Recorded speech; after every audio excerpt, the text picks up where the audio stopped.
Hi there, it's me again. Alright, the bro is taking a couple of days off, so it's time to film. It's cold, but I do need to take this off, it's kind of uncomfortable. Alright, today we're going to make risotto. Now, the risotto is something that I've been making for my family since my kids were young.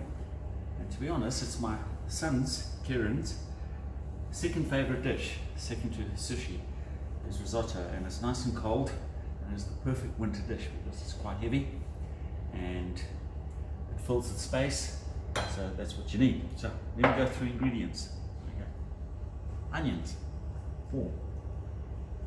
Clove of garlic. I've got some really natural kiwi garlic, which is really cool. Just 1, and that much. I've got some beautiful dried mushrooms that we've found on the farm. I dried them myself. It's that time we got about 40 kilograms off the farm. Dried mushrooms, 30 grams. I've got 450 to, yes, I call it 500 grams of arborio rice. Arborio is a high gluten rice. I've got 500 grams of button mushrooms, parmesan, as much as little as you want.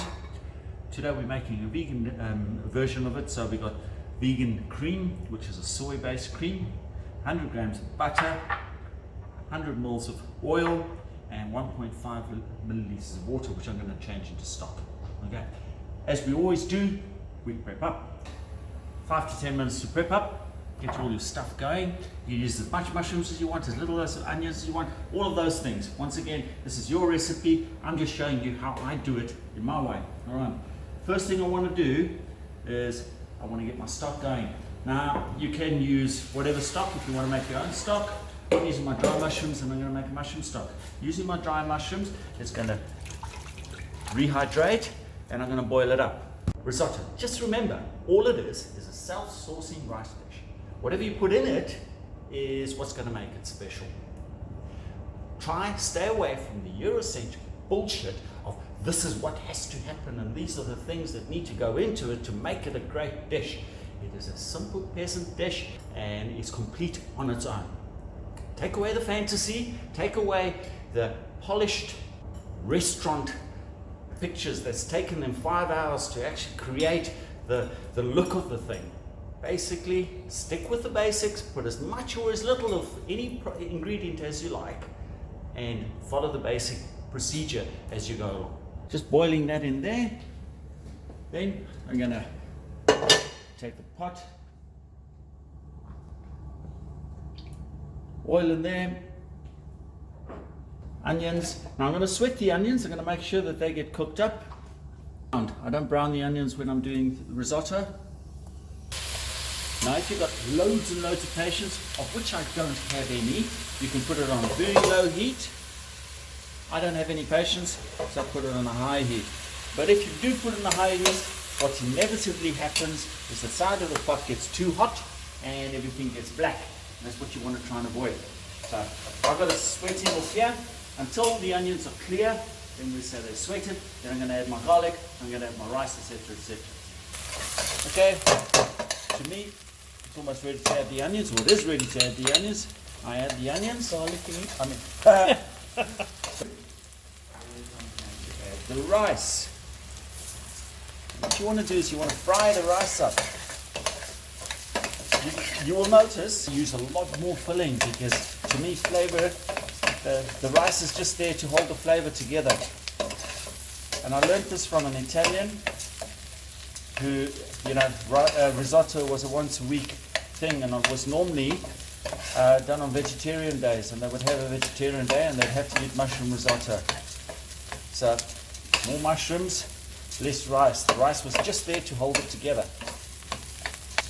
Alright, I had all my words mixed up there earlier, so sorry about that, but more ingredients, a little bit of rice. The rice is just there to hold all the other ingredients together.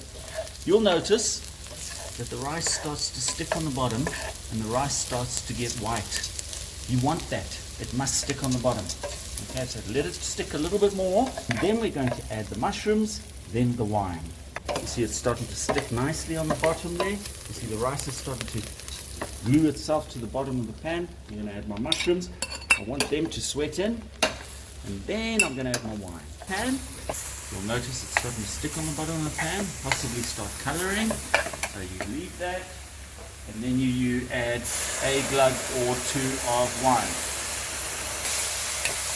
Simmering beautifully.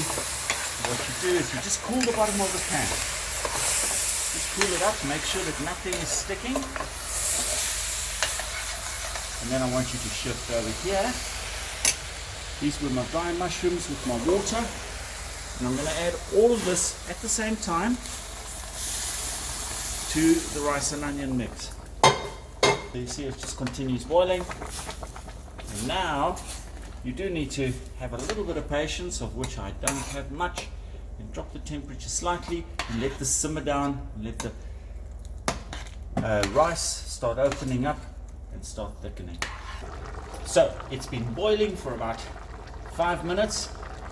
The simmering thing didn't really work for me because once again my patience overtook me. Risotto needs to be wet. It is a self-saucing dish. It's almost ready. My rule of thumb is when it starts to stick on the bottom of the pan, then it's ready. Then I start beating in the other ingredients. At this point, I am going to add some black pepper. I'm going to hold the salt a little bit later because I've still got some other ingredients to put in. It's sticking on the bottom. So for me, it's at that point that I would add my hippie cream, basically olive margarine. So to me it's cooked, beautiful, thick, creamy sauce. Salt,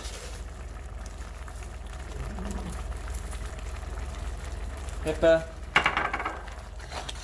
cream her up. I think that's perfect. If you're a veggie, you serve and eat it. But at this point, for the non-veggies, you add your Parmesan cheese, cream it in a little bit, dish up. The sign of a good risotto is it holds itself until you pat on the bottom and falls flat, then you know it's perfect. Add a little bit of mixed herb roasting paste on top of that, just to give it a different dimension on the eat. And then I've got some beautiful thyme here. Sprinkle that